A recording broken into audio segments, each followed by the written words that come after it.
اور اگر political committee کے اس ووٹنگ کے پروسیس میں میں ہوتا اور مجھے یہ علم ہوتا کہ ان کی بھی خواہش ہے تو میں اپنا ووٹ بھی ان کو دیتا. یہ تفریق، یہ عہدوں پہ ووٹنگ کرانا، یہ میرا خیال ہے کہ نفرتوں کو جنم دیتا ہے. اس وقت میں آج جو D G I S P R نے پریس کانفرنس کی ہے، اس کے بعد تو وہ ضرورت یہ ہے نا کہ ہم اتفاق سے خان صاحب کے کاسٹ کو لے کے آگے بڑھیں. میری اپنی تئیں یہی کوشش ہوگی. سر ابھی آپ کی گوہر صاحب سے ملاقات ہوئی ہے تو انہوں نے کو بتایا تھوڑا بہت کہ خان صاحب کی کیا رائے ہے؟ وہ خان میرے خیال ہے کل میں ملوں گا تو اس کے بعد شاید خان صاحب اپنا فیصلہ پبلک کریں گے.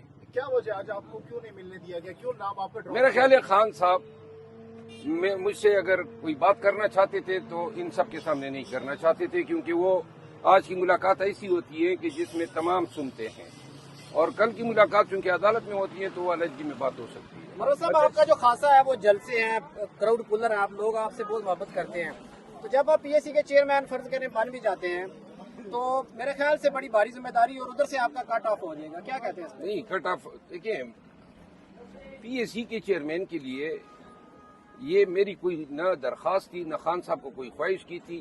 بیرسٹر عمیر نیازی صاحب نے اطلاع کی جب وہ ان کے پاس آئے تھے چیئرمین گور صاحب کے ساتھ کہ خان صاحب نے اپوزیشن لیڈر کے لیے عمر ایوب صاحب کا اور پیک کے لیے آپ کا نام دیا ہے. اس کے بعد یہ جو کھینچاتھانی شروع ہوئی، اس سے مجھے تکلیف ہوتی تھی کہ بھائی اس سے ڈس رسپیکٹ فیل ہوتی ہے، کیونکہ پارٹی میں ایک دوسرے کو ہم نے مضبوط کرنا ہے، استحکام دینا ہے، رسپیکٹ اور ریگارڈ کرنی ہے. تو اس کے بعد جو ہے یہ اتنا لمبا ہو گیا اور اتنی بار یہ فیصلہ تبدیل کروایا گیا کہ وہ ضد سی بن گئی کہ کیوں یہ اس طرح ہو رہا ہے. تو لہٰذا یہ میں نے آپ پارٹی میں تو ایسے نقصان ہوگا. پہلے حامد رضا کا نام سامنے آیا، پھر جو ہے شیخ وقاص اکرم کا، اور شیخ وقاص اکرم جو کہہ رہے ہیں مجھے تو پتہ ہی نہیں ہے. تو آپ کو کیا لگتا ہے کہ کون اس کے پیچھے کیوں یہ لابنگ ہو رہی ہے، آپ کے خلاف کیوں ایسی ہو رہی ہے؟ دیکھیے جی، یہ معاملات افہام و تفہیم سے بھی حل ہو سکتے تھے نا. پولیٹیکل کمیٹی میں مجھے اطلاع کرتے، میں آتا اور میں خود ان کا نام تجویز کرتا تو کتنے پیار سے بات سلجھ جاتی. یہ ووٹنگ کرا کے کہ فلاں نے اتنے ووٹ لیے، فلاں نے اتنے لیے، یہ تحقیر آمیز ہوتا ہے. خان صاحب نے کبھی ووٹنگ کے لیے کوئی ہدایت نہیں دی تھی. یہ انہوں نے میری غیر موجودگی میں اپنے تعین فیصلہ کیا. ان چیزوں سے اجتناب کرنا چاہیے. باقی میں ایک دفعہ پھر آن ریکارڈ کہنا چاہتا ہوں کہ شیخ وقاص اکرم اگر میں پولیٹیکل کمیٹی میں ہوتا تو اور مجھے ان کی خواہش کا علم ہو جاتا تو میں اسی کمیٹی کے سامنے ادھر ہی کہہ دیتا کہ بھائی اس کو دے دے، ہمارے لیے جلسے جلوس احتجاج ہی کافی ہیں، ہم وہی کر لیتے.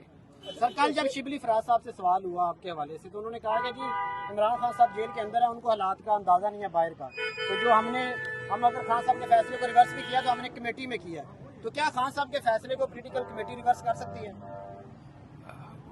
میں نہیں سمجھتا ہوں کہ خان صاحب سپریمو ہیں ہمارے پارٹی کے. خان صاحب کے فیصلے جو ہیں وہ ہمیشہ خان صاحب کے فیصلوں پہ ہمیں اثر انداز نہیں ہونا چاہیے اپنے مفاد کے لیے یا کسی کے بغض میں. خان صاحب کے فیصلوں کا احترام کیا جانا چاہیے، چاہے کسی کے حق میں ہو. پہلے فیصلے ہوئے ہم سب نے احترام کیا، کبھی کسی ایک فیصلے پہ ہم نے ڈسپیوٹ نہیں کیا. اور تمام قیادت سے میں اپیل ہوگی کہ ہم نے دیکھیں ایسی بدنیتیوں کے ساتھ چلنا بڑا دشوار ہوگا. ایک مٹھی بن کے رہنا ہوگا، ہم نے ایک دوسرے کو احترام دینا ہوگا. اس طریقے سے معاملات چلانا، ڈویژن کرنا، لیگ پولنگ کرنا، یہ میرے خیال میں پارٹی کے مفاد میں نہیں. گزشتہ روز کاشف عباسی صاحب کے ساتھ شیخ وقاص اکرم نے گفتگو کرتے ہوئے کہا کہ آپ کے بارے میں بڑے اچھے کلمات کہے. انہوں نے کہا کہ آپ میرے بڑے بھائی ہیں مروت صاحب، اور ساتھ میں انہوں نے یہ بھی کہا کہ مجھے تو پتہ ہی نہیں ہے کہ مجھے پبلک اکاؤنٹس کمیٹی کا جو چیئرمین ہے وہ نامزد کیا ہے. وہ تو لالمی کا اظہار کر رہے ہیں. جس طرح ان کو علم نہیں تھا اس طرح مجھے بھی پتہ نہیں تھا کہ اس دن انہوں نے بلایا ہے اجلاس اور ووٹنگ ہونی ہے. تو لہٰذا اگر سر یہ فیصلہ تو ہونا بھی باقی ہے، اس سے پہلے کوئی ایسا فیصلہ ہے جو خان صاحب نے کوئی اور کیا اور باہر کچھ اور ہوا، تھوڑا سا ذرا نہیں، میں دیکھیں اب مزید تنازعات کو میں ہوا نہیں دینا چاہتا ہوں. لیکن ہے صحیح ویسے اس طرح نہیں، میں مزید تنازعات کو ہوا نہیں دینا چاہتا ہوں. خان صاحب کی پارٹی ہے، خان صاحب کے فیصلوں کا احترام کیا جانا چاہیے. خان صاحب جس کو جو چیز دیتے ہیں، اگر یہ پبلک اکاؤنٹ کمیٹی شیخ وقاص صاحب کے نام پہ خان صاحب آمین کرتے ہیں، میں پہلا آدمی ہوں کہ میں اس فیصلے کے آگے سر تسلیم خم کرتا ہوں.